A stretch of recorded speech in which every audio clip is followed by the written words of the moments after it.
लेके जाइए गाय को खिलाने के लिए, उसके आगे चारा रखिए और सुई लगा के कटोरे में लीजिए और फिर लेबोरेटरी में टेस्ट करवाइए।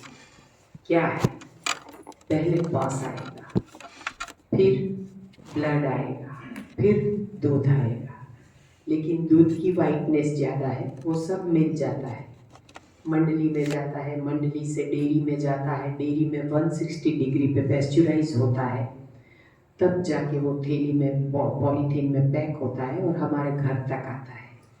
दूध और नारियल पानी दो चीज़ ऐसी है जो डायरेक्ट ली जाती है, इसको बर्तन में नहीं निकाला जाता है। जैसे नारियल पानी हम फोड़ के तुरंत पीते हैं तो कुछ नहीं होता, लेकिन आप गिलास में निकाल के पियो, गैस्ट्रिक ट्रबल किसी किसी को होती है।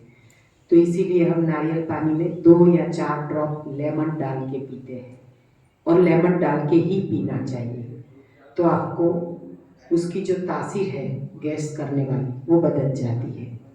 तो माँ का दूध भी ठीक इसी तरह है कि डायरेक्ट आंचल से लिया जाता है। बच्चे को परमात्मा ने व्यवस्था साल, सवा साल या 1.5 साल तक की, जैसे ही उसके दांत आ जाते हैं माँ की धारा आहिस्ता आहिस्ता सूख के बंद हो जाती है। परमात्मा ने ऐसी व्यवस्था क्यों की? क्योंकि जिस प्राणी को परमात्मा ने जन्म दिया, पहले सृष्टि पे उसका खान पान दिया, फिर उसने जन्म दिया। माँ को दूध बच्चा जब पैदा होता है तभी आता है, पहले से नहीं आता है।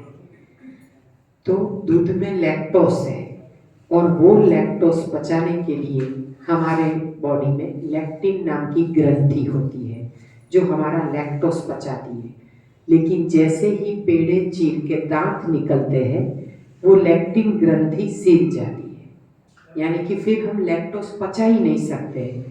कुछ भी करो वो कभी हजम नहीं होता। आप कभी भी अपना एलर्जिक टेस्ट करवाएंगे तो देखना उसमें डेयरी प्रोडक्ट की एलर्जी ज़्यादातर सभी लोगों को आएगी, क्योंकि दांत निकलने के बाद हमें लैक्टोस हजम ही नहीं होते और हम ऊपर का दूध लिए जाते हैं, तो फिर हम बीमार ही होंगे। दुनिया में 84 लाख योनि है, मनुष्य के अलावा कौन सी योनि में पराई माँ का दूध पिया जाता है?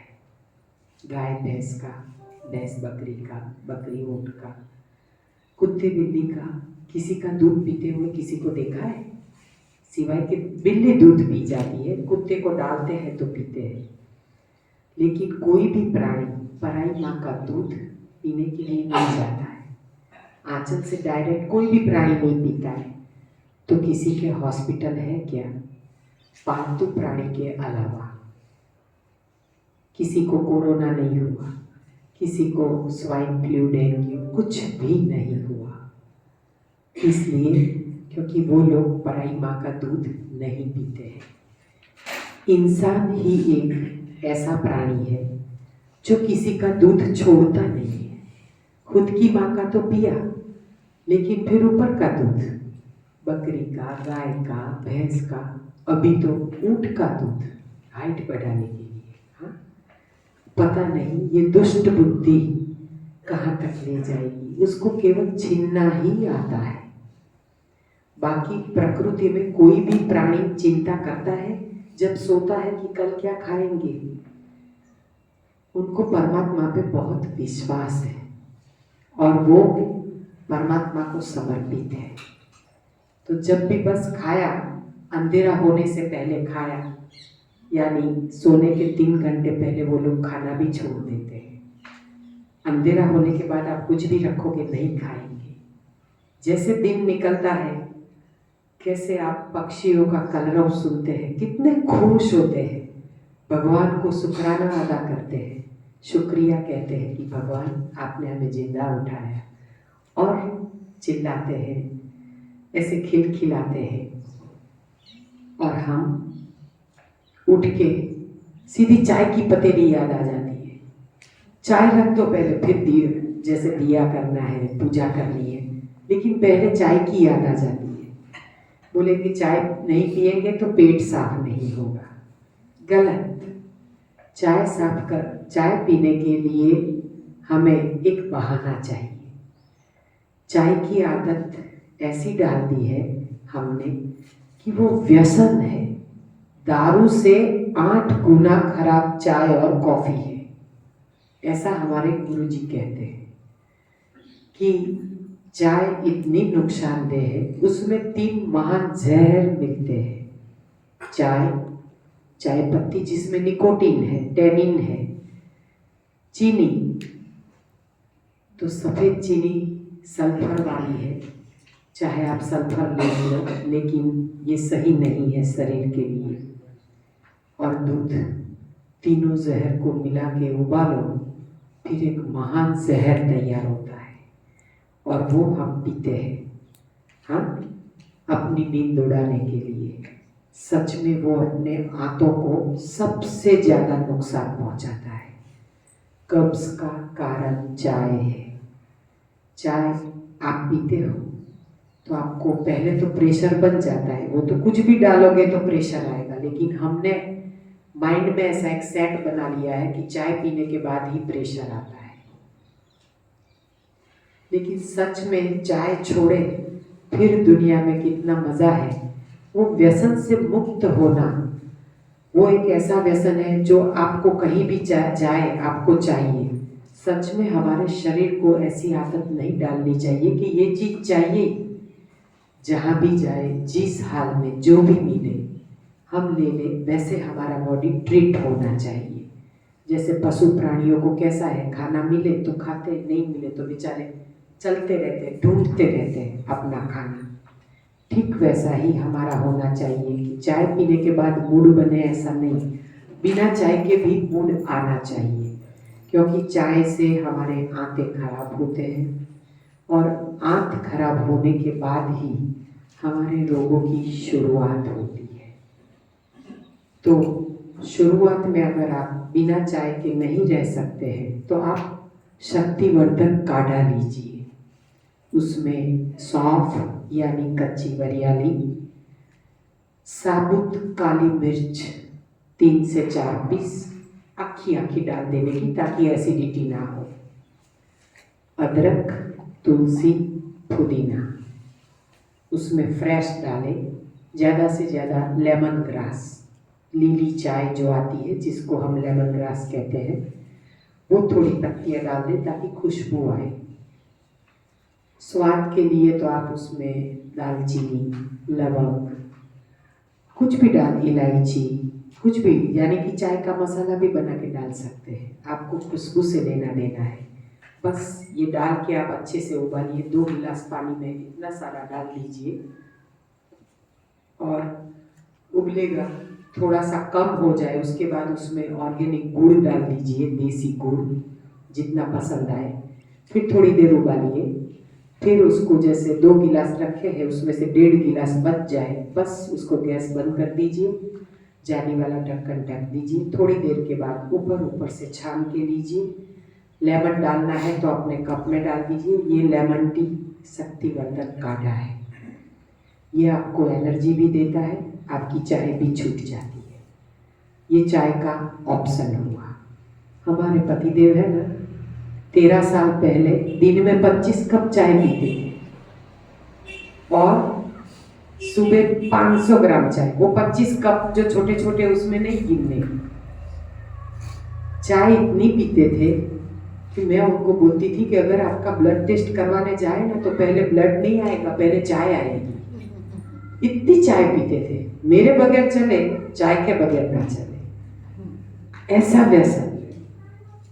बच्चे ने पॉटी किया ना तो बोलेंगे उसको बिठा के रख पॉटी पे, पहले मेरी चाय बना। ठीक 8:30 बजे चाय 500 ग्राम बड़े बड़ा गिलास चाहिए, 1.5 गिलास 2 गिलास पी जाए और साथ में राजा जैसा नाश्ता चाहिए। हाँ, खाखरा चाहिए, चवाना चाहिए, कोई गरम नाश्ता, पराठा, वेजिटेबल पराठा चाहिए, कितने किस्म के नाश्ते टेबल पे रखने के, और तब उनका मूड बने।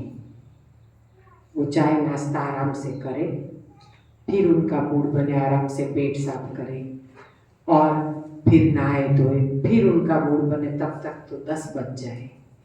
हम कहते हैं कि जिसकी सुबह खटिया में उसका जीवन खटिया में।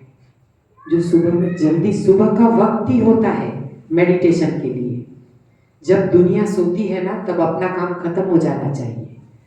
भगवान का सुमिरन, मेडिटेशन सुबह के बाद। आप जानते हो ओम शांति वाले जो है ना 3:30 बजे उठते हैं जब दुनिया सोती है, और पेट सफाई करके तुरंत मेडिटेशन, यानी कि दुनिया 5 बजे जगे ना, तब तक तो उनका कार्यक्रम सब खत्म हो जाता है। यानी मेडिटेशन, पूजा पाठ, प्रार्थना। प्रार्थना आत्मा का खुराक है और नींद शरीर का खुराक है।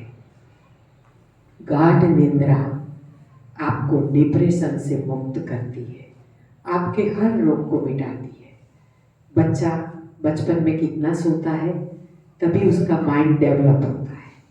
जितना सोए उतना डेवलप होता है। तो ठीक उसी तरह हमें जब अपना रोग मिटाना है, तो हमारी नींद गाढ़ निद्रा, बच्चों वाली, बिना सपनों की निद्रा होनी चाहिए।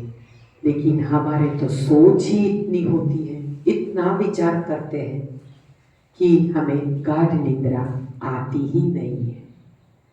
तो रात को 9 से 12 की नींद, वो 3 घंटे 6 घंटे बराबर है।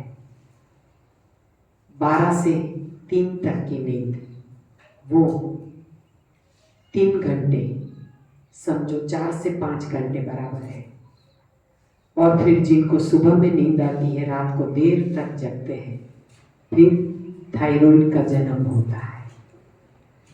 रात की नींद ये व्हाट्सएप ने उड़ा दी है। रात को व्हाट्सएप नहीं, प्रभु का स्मरण चाहिए, सत्संग चाहिए। लोग तारक मेहता का उल्टा चश्मा देखने बैठ जाएंगे और खुद उल्टा चश्मा पहनेंगे, पूरी दुनिया उल्टी कर देते हैं। सच में आप एक नियम बनाओ कि आधा घंटा अपने बुजुर्ग के साथ, पूरे परिवार के साथ में बैठ के खाना खाएं और सत्संग करें, और उसके बाद प्रभु स्मरण, और फिर आप सोइए। फिर देखिए कैसी नींद आती है। ये व्हाट्सएप देख के सोएंगे फिर थोड़ा ना आपको अच्छी नींद आएगी। ख्वाब में भी वही आएगा जो वीडियोस देखे हैं। उसके लिए मना नहीं करते, कीजिए। आप देखिए, एक टाइम टेबल बना लीजिए, तो जिसको भी डिप्रेशन की बीमारी है वो बहुत जल्दी चली जाएगी।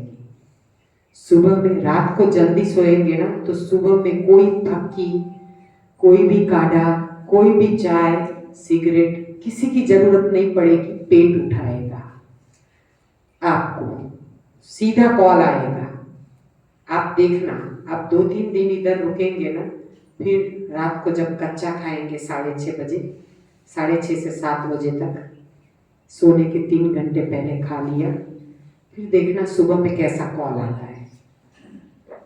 कोई व्यसन याद ही नहीं आएगा, आप अपने आप सेट हो जाओगे। बॉडी को सेट करना पड़ता है।